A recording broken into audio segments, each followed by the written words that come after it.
বেশি দিন আগের কথা নয়, সিলেটের জমিনে যখন শাহজালাল রহমতুল্লাহ আলাই কালিমার দাওয়াত দেওয়ার জন্য সিলেটের জমিনে পদার্পণ করলেন, গৌর গোবিন্দ ধমক দিয়া বলে, এই শাহজালাল, সিলেটের জমিনের মধ্যে কালিমার পতাকা উড্ডীন করতে দেয়া হবে না।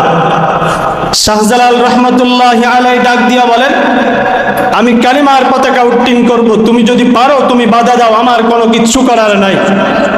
তখন শাহজালাল রহমতুল্লাহ আলাই গৌর গোবিন্দ শাহজালালকে ধমক দিয়েছিল, তুমি যুদ্ধ চাও? শাহজালাল রহমতুল্লাহ আলাই নির্দ্বিধায় বললেন, অবশ্যই আমি যুদ্ধ চাই। তোমার কাছে অস্ত্র আছে, আমি শাহজালালের কাছে অস্ত্র নাই, লাঠি নাই, কিন্তু আমি শাহজালালের কাছে এমন একটা জিনিস আছে যে জিনিসটা দিয়ে আমি রবের দরবারে হাত তুলতে দেরি হবে, তোমার মতো গৌর গোবিন্দ আল্লাহ রাব্বুল আলামিন জমিনের তলে ধসায়া দিতে দেরি করবেন না। তখন শাহজালাল রহমতুল্লাহ আলাই যুদ্ধের ঘোষণা দিয়ে দিলেন, আগামীকাল সকালবেলা তোমার সাথে যুদ্ধ হবে।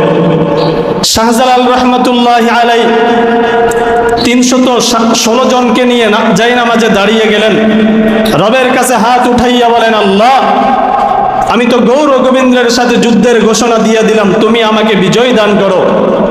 সকলে যাই নামাজে দাঁড়িয়ে গেলেন। তাহাজ্জুদের নামাজ পড়ার পরে সকলেই আল্লাহ রাব্বুল আলামিনের দরবারে রোনা জারি করলেন, কান্নাকাটি করলেন। আল্লাহ রাব্বুল আলামিন বিজয় তাদেরকে দান করবেন। শাহজালাল রহমতুল্লাহ আলাই ডাক দিয়া বলেন, এখানে কে আছো বালেগ হওয়ার পরে যার আজ পর্যন্ত এক ওয়াক্ত নামাজ কাজা হয় নাই?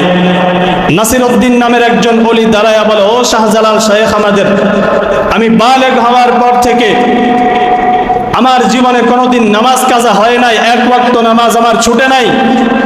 তখন শাহজালাল রহমতুল্লাহ আলাই ডাক দিয়া বলে, তোমার পবিত্র জবানের আল্লাহু আকবারের ধ্বনি পবিত্র জবানে শুরু করো।